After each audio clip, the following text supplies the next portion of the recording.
南毛北马这句话流传于此。今天我就讲讲关于北马的故事。一家纸扎店中，打扮怪异的马天佑正面色冷漠地看着面前的女子。这名叫做乔雅的女子招惹嫌疑，却还是那种阳寿未尽，却在午夜时分在镜子前自尽形成的厉鬼。马天佑也只好让他待在人多的地方。乔雅来到一家店铺当中，可灯光变得一闪一闪，而店里的客人面色纷纷发白，用阴沉的眼神直勾勾盯着他。马天佑作为一名出马弟子，经营了一家纸扎店，这种从古时就流传下来的店铺，如今已经进入末法时代。马天佑身为马小玲的曾孙子，如今也只能利用帮助人们完成怨念来修炼。传说在每月过12点以后，有的纸扎店会继续营业，店铺上也会挂上白灯笼。有路过的人们好奇靠近，反而会遭到店家的谩骂，因为此时的纸扎店面对的客户已经发生了改变。马天佑便是这一家纸扎店的主人。后方一支弹弓打在马天佑身上，一点天晴，二点地明，要么果然速速小心。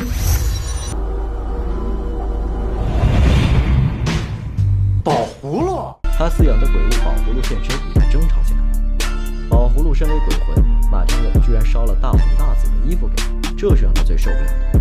捉弄完马天佑，宝葫芦便逃出店铺。这时马天佑的女友找来，他关上门便打开黑布浴室，为的就是不让宝葫芦进来。两人已经快要结婚了，可马天佑却还一直经营着这个破纸扎店。女友是不嫌弃，可老丈人已经早有怨气。马天佑也没什么办法，这家纸扎店他倒是想关，可别人不让自己，能有什么办法？这个别人可不是指阳间的人。况且这家店是我祖上传下来的，它不仅仅是一家纸扎店，更是一个阴阳中间站。女友也是隐隐约约的知道男友这份职业的特殊性，想着再打扮一下。马天佑却突然面色变了，出声阻止。女友突然在镜子中看到一张鬼脸，被吓了一跳。镜子属阴，女人属阴，夜也属阴，所以女人入夜最好不要乱照镜子。马天佑为了安慰女友，便讲起了曾经关于镜子的一个经历。这天，马天佑正在和宝葫芦打游戏时，一个白衣女子进门想买些烧给死人的东西。本来一人一鬼只当正常客户，但白衣女子突然能看到宝葫芦，好像是个聋子。你才聋子呢！哎，你看得到我？穿得跟诈尸一样。他既没有阴阳眼，身上也没有灵气，只能是他阳气不多，所以才能看到鬼物。女子名叫乔雅，她有个好闺蜜叫安然，问题出在安然身上。安然遇到真爱都要准备订婚了，乔雅看着闺蜜的男友杨一鸣却越发的出神。杨一鸣模样俊秀，家里还有钱，安然找到这样的男友，让乔雅替闺蜜高兴的同时，内心也有了一丝嫉妒。安然为了介绍两人认识，特意组了个饭局。杨一鸣特意买了一个贵重的项链，这是乔雅看上了好久，但因为价格一直没买。谁知道杨一鸣这么懂自己的心思。安然去一趟卫生间，这让乔雅突然感觉自己和杨一鸣才是真正的一对，言行举止也在撩拨着他。杨一鸣避嫌似的装没看到。晚上乔雅回到家中，幻想着杨一鸣和自己在一起的念头，一个大胆的主意浮上心头，拿起电话打给一位客户。这名客户曾追过安然，乔雅只想自己如愿的场景，却不知嫉妒使自己面目全非。一个 KTV 中，乔雅叫来安然，那名客户来了之后，安然有些坐立不安。为了谈业务，安然只好陪酒。杨一鸣打来的电话他没有看到，安然想着闺蜜乔雅在这里，昏睡后便醉过去，却不想乔雅看到后特意让客户送安然回家。哎呀，四哥，不行了，我喝太多了，你把安然送回去啊。客户看到昏倒的安然，笑容有些意味深长。第二天，医生的话仿佛还在耳边，安然患上了病。闺蜜的背叛加上医生的话，让她一瞬间竟昏厥过去。等醒来时，父母生气地看向自己，原来自己晕倒在医院后，未婚夫杨一鸣和家人都赶到了这里，结果自然是要退婚。一时间，安然不知道自己怎么变成了这样，直到公司辞退她，曾经的同事在背后议论，她已经没有了活下去的意义。她身穿红衣，坐在之前买的梳妆台上，她对乔雅的怨恨到达极致，最终死在了镜子面前。乔雅听说闺蜜死后，心底略有不安。夜晚下班时，前方一个神婆正在烧纸，突然安然的到来像是干扰到了她，火焰变得绿油油的。神婆看着乔雅身上的气息，叹了口气，想要说些什么却又没说。可在乔雅眼里，前方的老婆婆突然变成了厉鬼，乔雅被吓得直接转身离开。神婆看到的是乔雅自己种下的恶果，自己贸然插手反而会激怒她。厉鬼索命，时日不多，人呐！乔雅被吓得跑回家后，洗个澡正要睡觉，镜中的自己变得无比诡异。安然的话成真了，变成厉鬼向她索命来了。乔雅心里的恐怖越来越大，看到路边的镜子，以为是安然的回忆，仓皇离开的样子被路人当成神经病。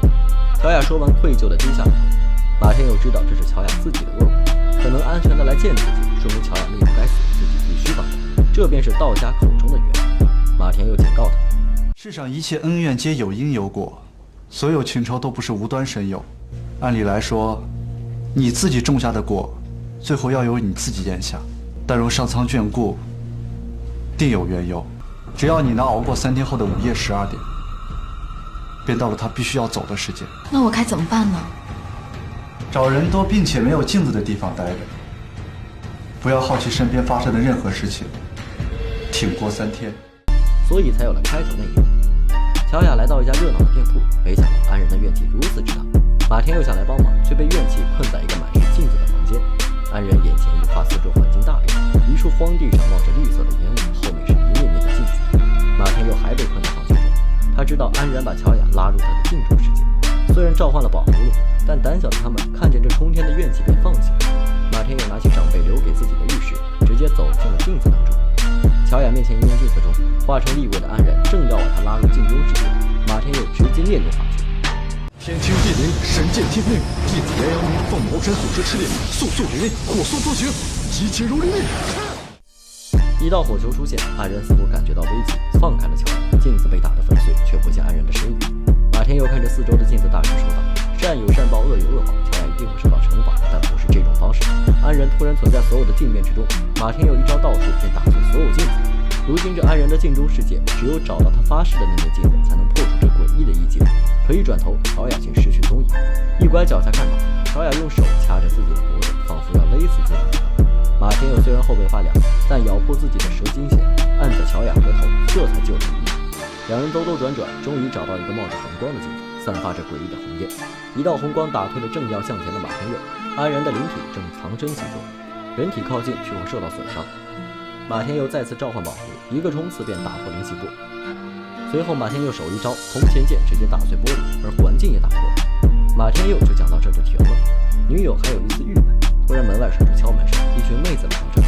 原来马天佑办了一个鬼故事的群，众人见他没讲就群上门来，当然是收费的。他也是趁机开展下富裕，女友直接给了他一拳。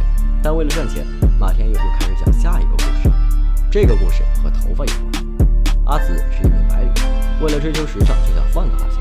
理发师阿凯建议要不要接发，阿紫同意了。本来默默无闻的阿紫接完发，却异常没激动。夜晚回家的路上，阿紫越来越满意自己的发型，忍不住多拍几张照片发朋友圈。可朋友夸她好看的时候，又说阿紫身后是谁？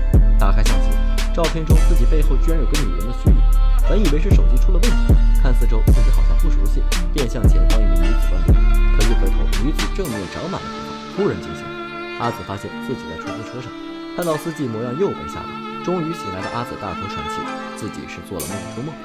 第二天一早，同事们果然都在说阿紫的发型好看。连望带门进时，保安都对她网开一面。另一面，理发师阿凯的屋子里，一个女子头放在桌子上。电台里传出警方的通告，警方发现了一具无头女尸，还在调查中。阿凯听到话，嘲讽般的笑了笑。阿紫却遇到越来越多的灵异事件。本来他以为只是上班心累产生了幻觉，可几天过后再去公司，同事们都不认识自己。但是当同事拿出与阿紫的合照的，居然是另外一个人，就连楼下的保安都不认识自己。他做的梦也越来越奇怪，一个男人拿铁棍砸在自己头上，每次快砸到自己就会醒来，可铁棍在梦中离自己越来越近，仿佛只要梦到砸中自己，现实中自己也会死去。马天佑才察觉到是头发的问题，取下阿紫接的头发，便做法探寻原主人的秘密。在幻境中，一名漂亮的女子和理发师阿凯是情侣，但阿凯一直不想承担责任，便让这名女子堕胎。直到女子喜欢上另一名男子，阿凯变得异常愤怒，喝完酒一巴掌打在女友身上。阿凯打完才变得后悔，可女友的绝情让他心底起了其他心思。在一个夜晚，阿凯喝完酒后居然打死了女友，最后更是取下她的头颅。没错，阿紫接的头发便是从阿凯女友头上取下的，头发带着她的怨气，所以才让阿紫改头换面。既然知道了真相，马天佑直接选择了报警。阿凯直到被抓都不知道怎么报了，也只有女友的怨气消散，你头发才会变回正常。故事结束。传说在中元节那天，如果独自走在夜路，四周一群人打扮奇特，千万不要说话，不要乱搞。或许直到返回时，你才知道他们真正的身份。好了，今天解说就到这里，喜欢的朋友可以点点关注，我们下次再见。